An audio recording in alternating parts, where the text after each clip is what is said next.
Hi, my name's Kristi Dunn and I'm the registrar here at the History Museum. Welcome to Artifact Alley. In this series, we visit all of the artifacts that I get to take care of, and I show you things that we might not bring out on a regular basis, or perhaps you've seen in an exhibit but not up close. I get to show them to you up close.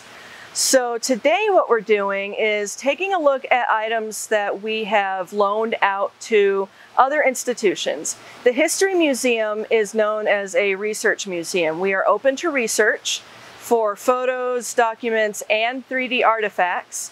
And we also send artifacts out to other institutions, other museums, universities, and even sometimes businesses that are doing a display of some sort. And we do this to further the education. And it's not only in South Bend, but national, and we send things internationally as well. So I'm going to show you a few of those things, and we're going to start with this camera right here. This camera is an Eastman Kodak camera, and it was used in the 1920s by the Bendix Corporation. Now, it looks really large, I know, and that's for a reason. It is used for photographs for publications and advertisements. So anything that they wanted to advertise, this could be rolled into a large showroom. It could also be set up to take photographs of tiny pieces that might be put on a stand here or even a little further away. If you take a look around this camera, you'll see where the bellows can be adjusted and where the photographer would stand behind. Now, we're talking about this because it was actually loaned out twice from us to the South Bend Museum of Art. And, you know, for various photography exhibits that they were doing, especially both exhibits included Bendix advertisements. This was donated by Richard Robleski, who has ties to the Bendix Corporation. I always like to give a shout out to the people that donate these things. And I just think it's pretty cool. You're going to hear me say that a lot. I think our stuff's cool. Now, the next item we're going to talk about was donated by Marilyn Barbalacci. This is a jacket that is very near and dear to our hearts. You may or may not know that the History Museum is the national repository for the All-American Girls Professional Baseball League. We love baseball. Of course, there's no crying in baseball, don't forget that, if you've seen A League of Their Own. But if you have seen A League of Their Own, the star team in that is the Rockford Peaches. And this right here is from 1949. It is the 1949 Rockford Peaches warm-up jacket. And it's wonderful to have these items in the collection for local history. We get a lot of research requests from students doing projects for National History Day, as well as people who remember going to the games and they would love to see the items, or some of the players, like South Bend Blue Sox player Betsy Jockum, was a gym teacher locally here in South Bend, and people have those memories. So this jacket is very important to us, not just for the history it represents, but for how far it's traveled to help spread the story of the AAGPBL. This was borrowed along with approximately 10 other items by the American Library in Paris, France. They did a baseball exhibit and focused on the AAGPBL. So this item right here, along with many others we've had, has gone far and wide to help spread not only our mission, but also just history. We've gone as far as New Zealand, Australia, Japan, and also around to Paris, England, and France.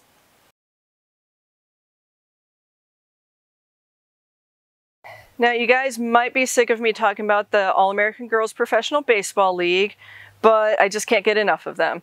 And being the National Repository, we actually have a lot of items that serve many purposes. We have uniforms, we have souvenir bats, mugs, items from A League of Their Own, including a script and an autographed baseball by Tom Hanks, Gina Davis, and Lori Petty.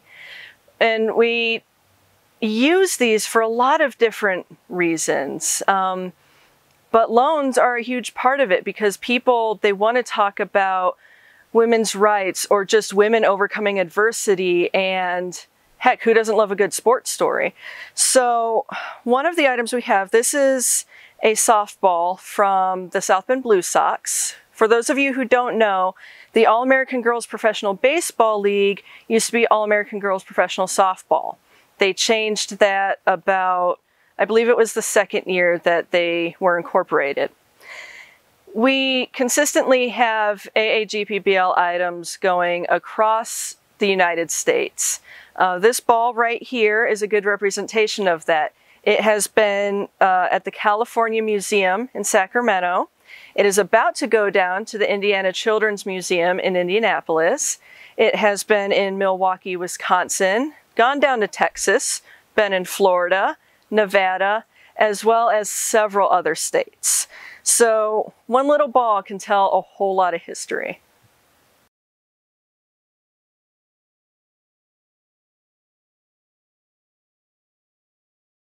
So if you have followed the History Museum for, the last few decades, you might remember that about 20 years ago, we had an exhibit called Women in Sports. And that exhibit actually produced for us a couple of artifacts that we have since been able to loan out to Indiana University South Bend, St. Mary's, and several other universities. These have traveled to just to be on display for brief periods. But the point is they still traveled, probably more than me in the last 10 years. So I love ice skating. And I remember when I was 16, I already loved it. And one of my favorite ice skaters was Tara Lipinski. And we have here an ice skate autographed by Tara Lipinski. Now, much like with many sports players, what ice skaters, baseball players, basketball players do is they will have equipment that is essentially a prop equipment.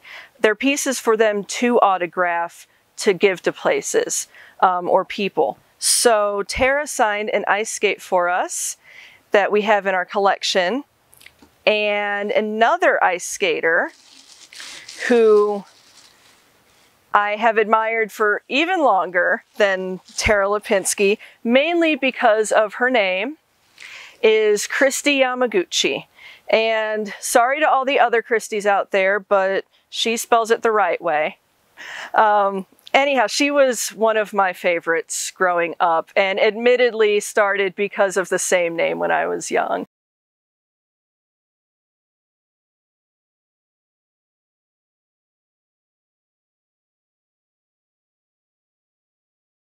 So I've talked a lot about how far and wide our artifacts go, but really they play a huge part here at home in northern Indiana and southwestern Michigan.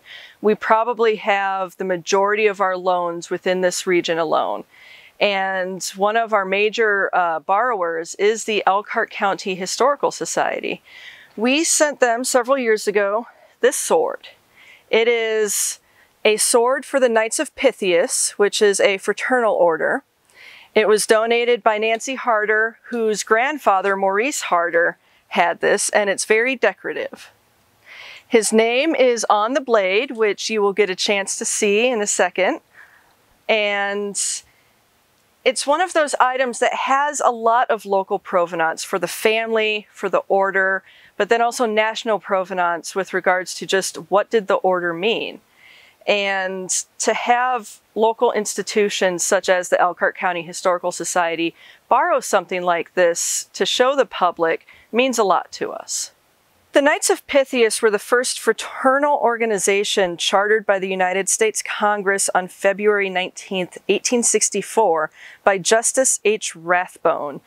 The primary objective of fraternal organizations is technically to promote friendship among men and to relieve suffering. The distinguishing principles of the Order of Knights of Pythias are considered to be friendship, charity, and benevolence.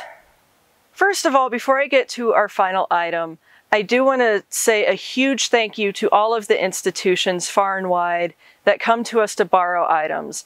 And as we lend things out, we also borrow a lot of items ourselves for displays. And I'd like to thank all of those museums and institutions that lend to us. really, museums could not function without each other, and we're a pretty good family. So now, this final item. If any of you love fashion history, you will know the words that I'm about to say, which are Madeleine Vianney. In this box holds a dress from the 1920s known as a horsehead dress. Madeleine Vianney was known as the Queen of Bias Cut, as well as the architect among dressmakers. And you know what? I think I might be out of time, so I'm just going to show this to you next time. Thank you.